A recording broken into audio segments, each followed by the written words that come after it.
If you're watching this video, then you've maybe seen this lens for sale and you're trying to figure out if it's worth buying. If you've somehow stumbled upon this video in another way, stick around and see why the Sigma 50-150 f2.8 APO HSM lens might be a great low-cost option for you.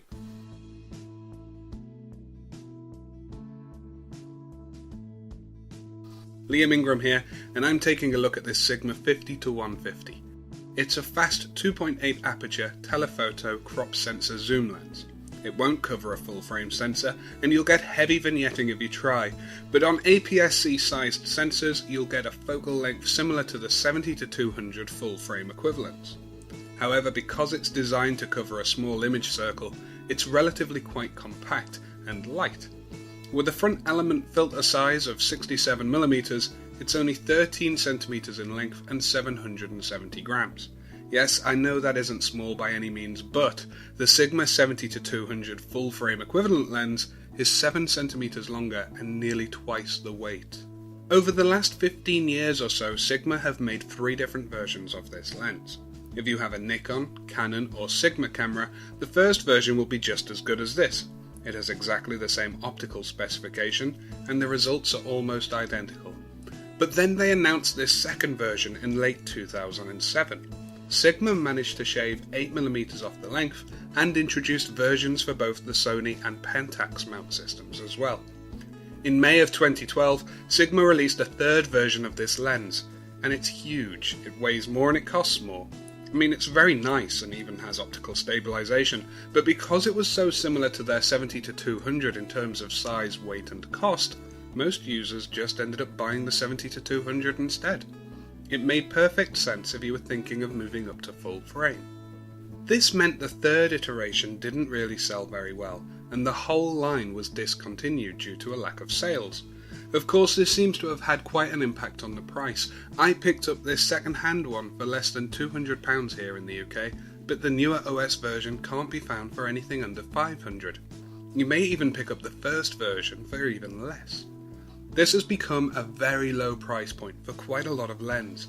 It isn't the sharpest out there, but it's still pretty good.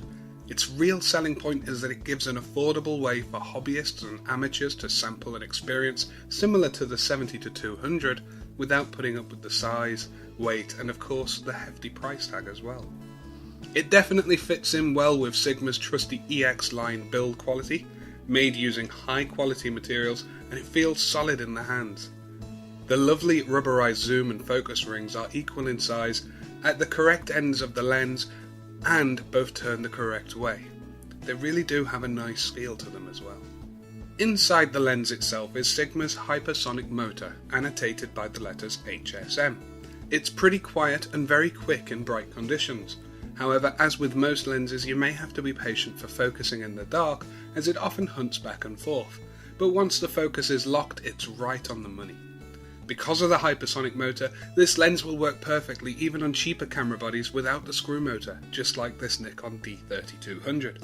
The zoom and focus all happen internally, so the lens never changes length, and the front element doesn't rotate at all. It also features a handy focal distance window.